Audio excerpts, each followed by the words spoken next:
Hi there! Welcome. I'm Mary, and I'm a librarian at the Claremont Branch Library, and this is our daily reading from Ozma of Oz by L. Frank Baum.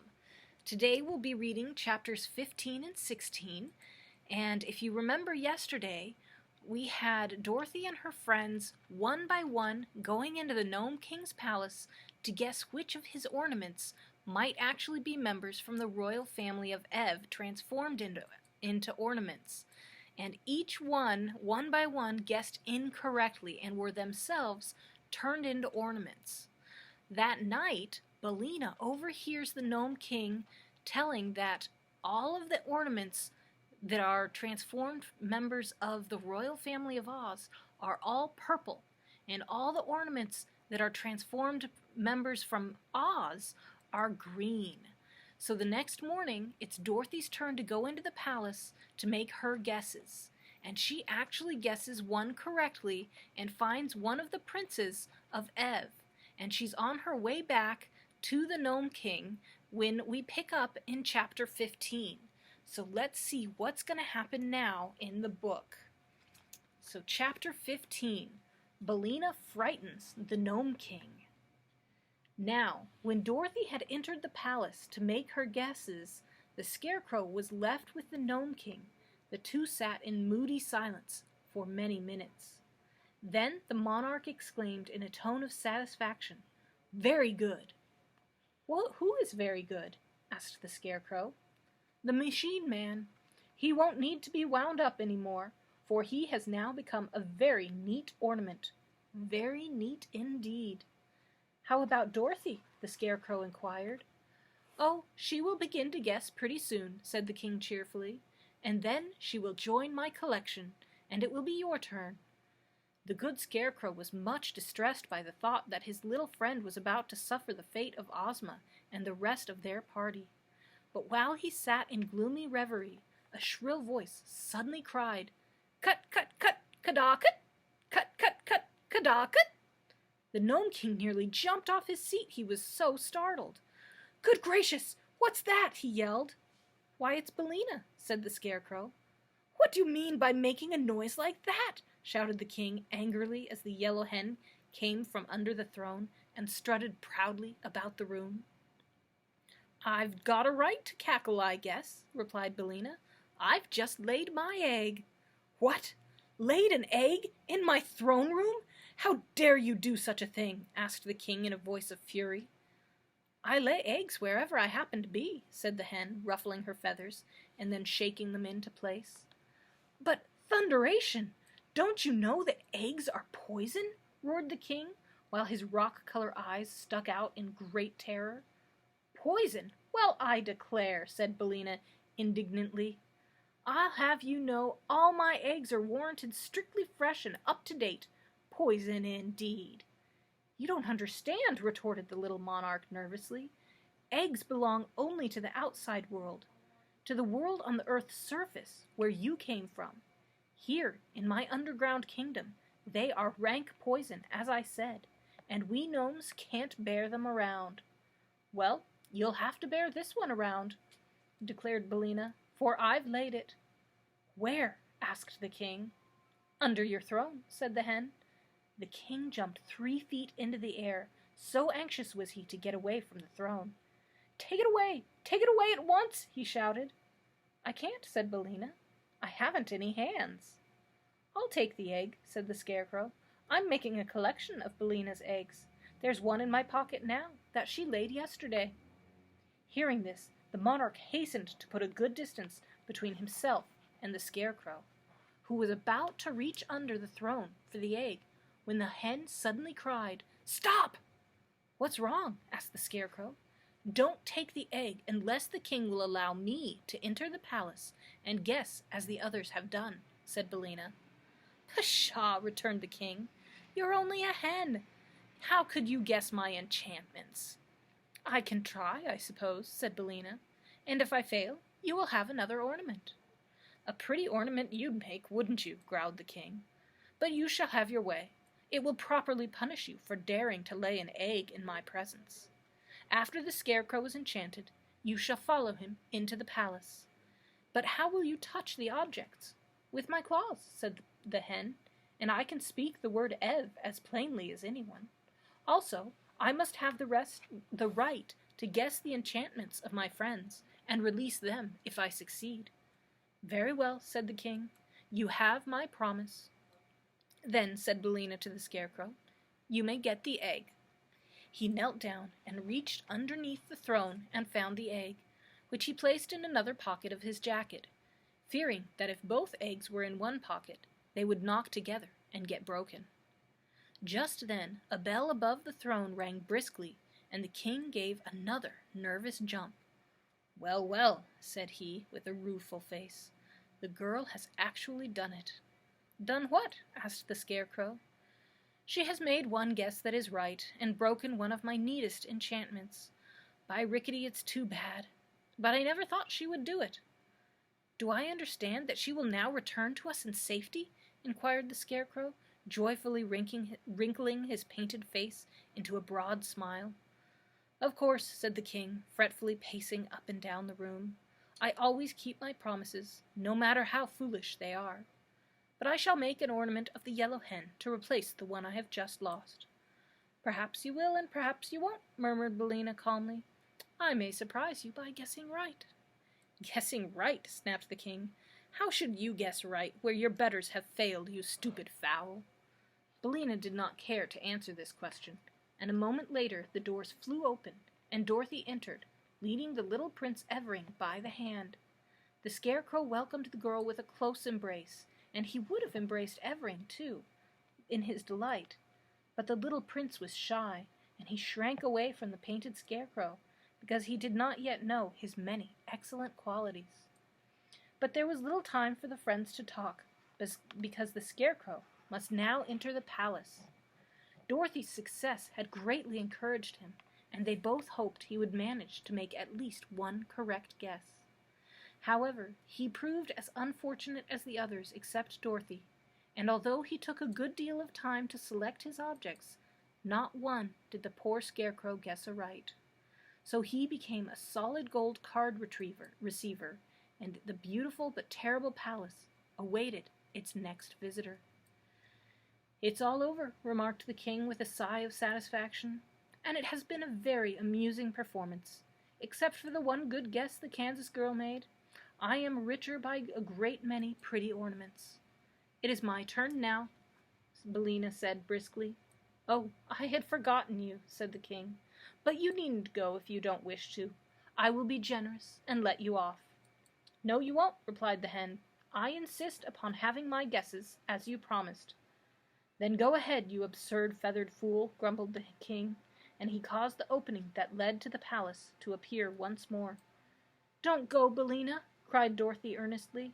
"It isn't easy to guess those ornaments, and only luck saved me from being one myself. Stay with me, and we'll go back to the land of Ev together. I'm sure this little prince will give us a home." "Indeed I will," said Evering with much dignity. "Don't worry, my dear," cried Billina, with a cluck that was meant for a laugh. "I may not be human, but I'm no fool. If I am a chicken." "Oh, Billina," said Dorothy, "you haven't been a chicken in a long time. Not since you've been grown up." "Perhaps that's true," answered Billina thoughtfully. "But if a Kansas farmer sold me to someone, what would he call me? A hen or a chicken?" "You are not a Kansas farmer, Billina," replied the girl. "And you said—" "Never mind that," said Dorothy. "Never mind that, Dorothy. I'm going. I won't say goodbye because I'm coming back. Keep up your courage, for I'll see you a little later." Then Billina gave several loud cluck-clucks that seemed to make the fat little king more nervous than ever, and marched through the entrance into the enchanted palace. "I hope I've seen the last of that bird," declared the monarch, seating himself again in his throne, and mopping the perspiration from his forehead with his rock-colored handkerchief. "Hens are bothersome enough at their best, but when they can talk, they're simply dreadful." "Billina's my friend," said Dorothy quietly. "She may not always be exactly polite, but she means well, I'm sure." Chapter 16. Purple, Green, and Gold.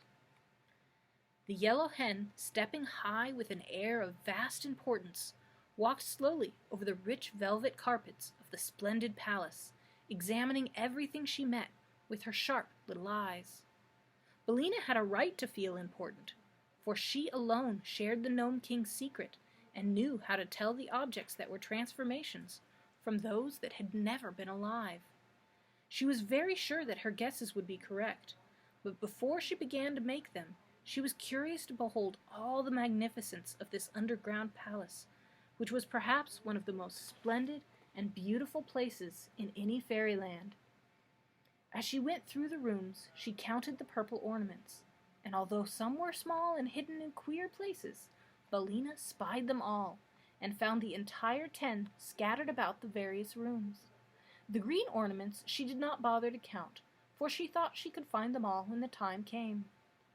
Finally, having made a survey of the entire palace and enjoyed its splendor, the yellow hen returned to one of the rooms where she had noticed a large purple footstool. She placed a claw upon this and said, "Ev," and at once the footstool vanished, and a lovely lady, tall and slender and most beautifully robed, stood before her. The lady's eyes were round with astonishment for a moment, for she could not remember her transformation, nor imagine what had restored her to life. "Good morning, ma'am," said Billina in her sharp voice. "You're looking quite well, considering your age."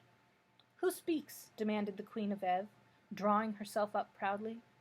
"Why, my name's Bill by rights," answered the hen, who was now perched upon the back of a chair, "although Dorothy put scallops on it and made it Billina. But the name doesn't matter. I've saved you from the Gnome King, and you are a slave no longer." "Then I thank you for your gracious favor," said the Queen, with a graceful curtsy. "But my children, tell me, I beg of you, where are my children?" And she clasped her hands in anxious entreaty.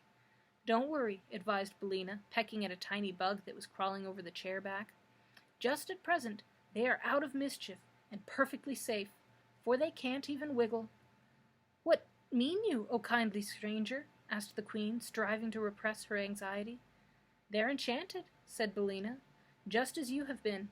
All, that is, except for the little fellow Dorothy picked out, and the chances are that they have been good boys and girls for some time, because they couldn't help it." "Oh, my poor darlings!" cried the Queen, with a sob of anguish. "Not at all," returned the hen. "Don't let their condition make you unhappy, ma'am, because I'll soon have them crowding round to bother and worry you as naturally as ever. Come with me, if you please, and I'll show you how pretty they look." She flew down from her perch and walked into the next room, the Queen following. As she passed a low table, a small green grasshopper caught her eye, and instantly Billina pounced upon it and snapped it up in her sharp bill. For grasshoppers are a favorite food with hens, and they usually must be caught quickly before they can hop away. It might easily have been the end of Ozma of Oz had she been a real grasshopper instead of an emerald one. But Billina found the grasshopper hard and lifeless, and suspecting it was not good to eat, she quickly dropped it instead of letting it slide down her throat. "I might have known better," she muttered to herself, "for where there is no grass there can be no live grasshoppers. This is probably one of the king's transformations." A moment later she approached one of the purple ornaments, and while the Queen watched her curiously, the hen broke the Gnome King's enchantment, and a sweet-faced girl, whose golden hair fell in a cloud over her shoulders, stood beside them. "Ivana!" cried the Queen. "My own Ivana!" And she clasped the girl to her bosom and covered her face with kisses. "That's all right," said Billina contentedly. "Am I a good guesser, Mr. Gnome King? Well, I guess." Then she disenchanted another girl, whom the Queen addressed as Evrose, and afterwards a boy named Evardo, who was older than his brother Evering. Indeed, the yellow hen kept the good Queen exclaiming and embracing for some time, until 5 princesses and 4 princes, all looking very much alike except for the difference in size, stood in a row beside their happy mother. The princesses were named Ivana, Evrose, Evella, Everine, and Evita, while the princes were Evrob, Evington, Evardo, and Evroland. Of these, Evardo was the eldest, and would inherit his father's throne and become crowned King of Ev when he returned to his own country. He was a grave and quiet youth, and would doubtless rule his people wisely and with justice. Billina, having restored all the royal family of Ev to their proper forms, now began to select the green ornaments which were the transformations of the people of Oz. She had little trouble in finding these, and before long all 26 officers, as well as the private, were gathered around the yellow hen, joyfully congratulating her upon their release. The 37 people who were now alive in the rooms of the palace knew very well that they owed their freedom to the cleverness of the yellow hen, and they were earnest in thanking her for saving them from the magic of the Gnome King. "Now," said Billina, "I must find Ozma. She is sure to be here somewhere, and of course she is green, being from Oz. So look around, you stupid soldiers, and help me in my search." For a while, however, they could discover nothing more that was green, but the Queen, who had kissed all her 9 children once more and could now find time to take an interest in what was going on, said to the hen, "Mayhap, my gentle friend, is the grasshopper who you seek?" "Of course it's the grasshopper," exclaimed Billina. "I declare I'm nearly as stupid as these brave soldiers. Wait here for me, and I'll go back and get it."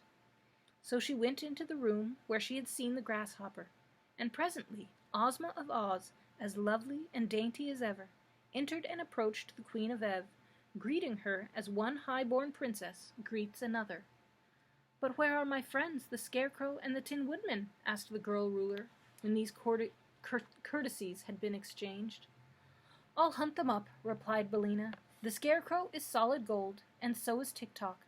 But I don't exactly know what the Tin Woodman is, because the Gnome King said he had been transformed into something funny." Ozma eagerly assisted the hen in her quest, and soon the Scarecrow and the Machine Man, being ornaments of shining gold, were discovered and restored to their accustomed forms. But search as they might, in no place could they find a funny ornament that might be the transformation of the Tin Woodman. "Only one thing can be done," said Ozma at last, "and that is to return to the Gnome King and oblige him to tell us what has become of our friend." "Perhaps he won't," suggested Billina. "He must," returned Ozma firmly. "The king has not treated us honestly, for under the mask of fairness and good nature he entrapped us all, and we would have been forever enchanted had not our wise and clever friend, the yellow hen, found a way to save us." "The king is a villain," declared the Scarecrow. "His laugh is worse than another man's frown," said the private with a shudder.